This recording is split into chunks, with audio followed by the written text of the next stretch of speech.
In this GigaCloud training video for DoDSuppliers, we will show you how to automate the protection of emails with CUI documents as attachments. Here are the summary of steps to configure the automatic protection of emails with attachments protected by the CUI.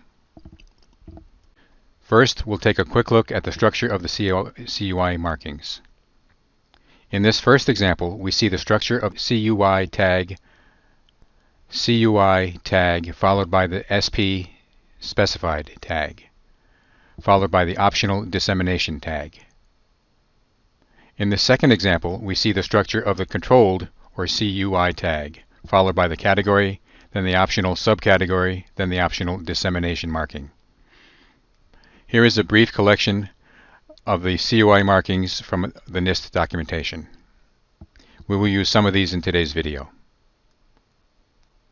Now we will show you the user experience to make use of the automated CUI protection, the GigaCloud DoDSuppliers platform. The goal is to make this as simple as possible for the end user while using appropriate security controls on sensitive content. Here we see a typical user's PC. At the bottom we see a work folder which contains sample unprotected documents. Each of these documents is classified with a CUI marking. Here is a controlled /crit Word document. Here is a controlled /crit PDF document. And this is a CUI ISV No Foreign Nationals PDF document. And finally, a CUI crit PDF document.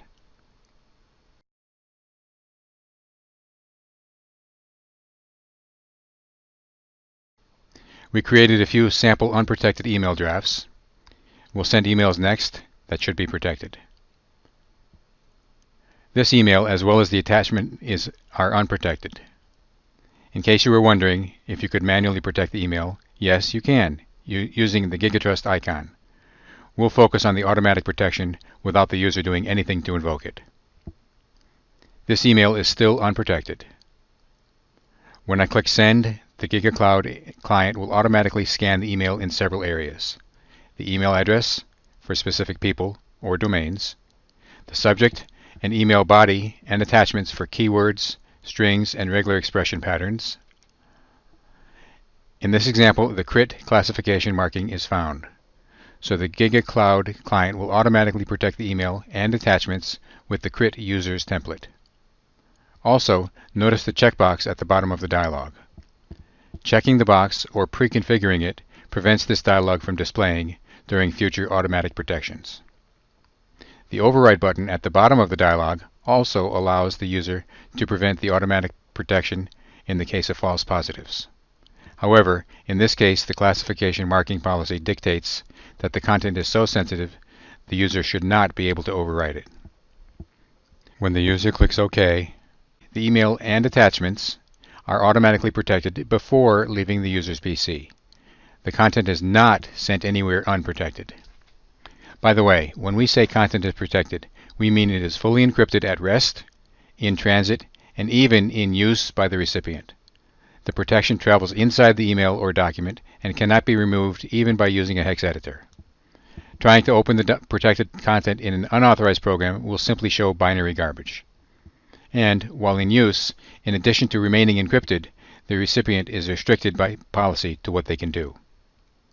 Functions that may be allowed or prevented include forward, reply, copy, print, edit, export, access programmatically, which is use macros. The GigaCloud platform and client also prevent screen captures and screen sharing from roughly 300 applications, such as Snagit, Snipping Tool, GoToMeeting, Skype, etc. Now we'll show a different CUI classification in action. When the user clicks Send, the GigaCloud platform client recognizes the CUI ISV No Foreign Nationals marking and offers to automatically protect it with the ISVI user's No Foreign template. For this marking, the user is allowed to override the automatic protection. Now we'll see the recipient's experience. Notice the emails sent from user 1 have arrived but don't display in the reading panel. This is because they are protected with the setting to require a connection every time the content is opened. In order to read the email content, simply open it normally.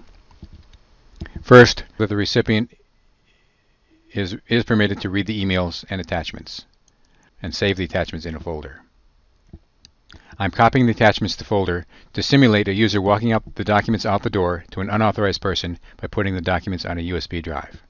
Remember, it doesn't matter where the document goes, or what it's stored on, or how it gets there. Only authorized people using authorized applications are able to open the protected content. User 2, the authorized recipient, is able to open the CRIT1 document.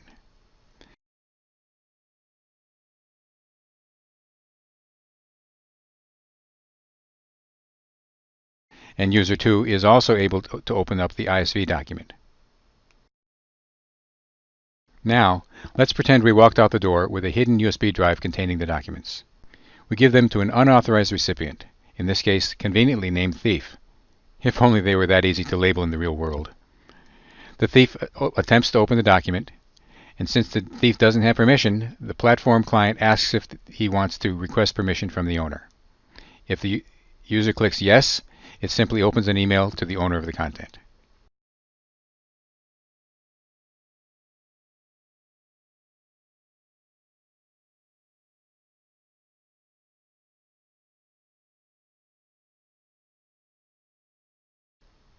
Now, let's go back to the owner, user 1, that protected the documents and emails. The owner has a GigaCloud platform enhancement that offers two very nice functions. The access report is a real-time audit history of attempts to open the protected email or attachments. The report contains multiple sections. Starting from the top, the sections are properties of the email or attachment, when it was protected, the owner, and the template policy used to protect it. The second section is audit history of successful requests to open the content. It includes the recipient's email address, date and time of the request, and the IP address of the user performing the open. Remember, the IP address may be behind a NAT. The third section is audit history of failed attempts to open protected content. This may be due to innocent misuse of the document or email, or it may be more malicious. The GigaCloud platform can also generate alert emails on such failed attempts. The fourth section, in this case empty, shows audit history for attempts made to open content by users that have been blocked from opening any content. And the fifth section is an audit history for attempts made to open documents or emails that have been revoked. Next, the owner can revoke or pull back access permission even after sending protected emails and documents, even after the recipient opens them. Revoking results in future requests for EULs, end user licenses, to open content being blocked. This revocation depends on the protection requiring a connection for every open attempt, or at least periodic opens. To show the revocation works, we'll have user 2, the authorized recipient, try to open a protected attachment that they were able to successfully open just a few minutes ago. Trying to open the revoked document fails, as expected.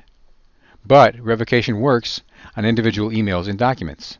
Any content protected together with a single EUL. Revoking the email also revokes the attachments protected by the email. So, even though we revoked the ISVI email document, we did not impact the CRIT email document, as seen that the recipient can still open the CRIT email document. That's all there is from the user's experience. Though we showed a lot of information, the key point to remember is that users can remain secure with minimal to no effort by using the GigaCloud platform automatic email document classification. Next, we'll show the GigaCloud platform experience. We're not going to show you all of the functions of the GigaCloud admin in this video. We're going to focus on the configuration required to perform automatically email and attachment protection. The GigaCloud platform can control protection permissions by individual user email addresses or by using AD groups, providing the groups are assigned an email address. Note, they don't actually need a mailbox. The groups can be defined in your Enterprise Active Directory. The groups can also be defined by the GigaCloud platform admin. Here we created a GigaCloud group, which we will use later. Such GigaCloud groups have the advantage of easily including individuals from outside your company AD. Now, we'll look at the template policy for the CRIT automatic protection. Each individual or group directly listed in the template can be granted permission separately from the other individuals or groups. Remember to hit Save on the top if you make changes, or the changes will be lost if you switch to a different screen. Here's a brief look at the template policy for the ISVI No Foreign Nationals users. Now we see the automatic email classification policy used to automatically protect emails and attachments for the CUI CRIT marking. At the top, we see this classification is set active, the template to assign, and forced to the highest priority if deployed with multiple automatic classifications. We can scan for email address conditions, such as individuals that you're sending email to, or domains or companies that you're sending the email to, or the message body. Look for the string CUI//crit anywhere in the body of the email or the attachments. We also see this ISVI No Foreign Nationals policy grant the override permission for users to handle false positives. By the way, scanning inside the attachments requires the PC has installed the iFilters for that document type. To deploy the template and automatic email classification protection policy, we use the GigaCloud directory section of the admin GUI. We select the community that will be assigned the policy, then click Add on the right. Let's repeat that process by adding a new template and automatic protection policy. The admin selects the DoDSuppliers community, then selects New, then writes template. The admin enters the template name and internal language name. Checks the expiration and EUL renewal settings. Remember to check Use License must be renewed at every access for full access reporting and revocation support. Then the admin specifies the users or groups to grant permission. Here's where we are going to use that GigaCloud platform group we defined earlier in this video.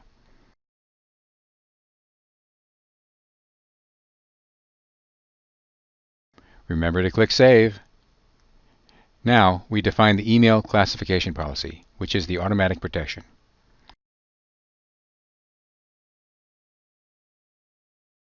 This time we will allow the user to override the automatic protection to handle false positives and not make this the highest priority.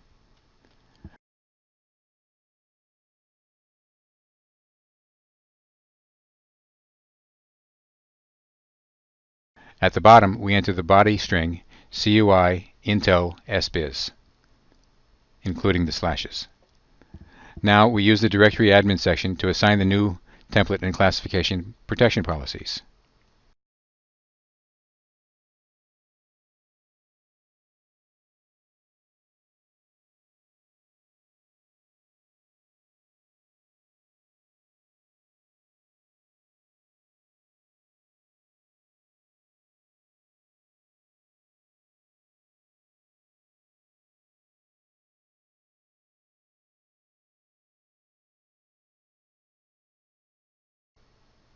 Thank you for watching this video.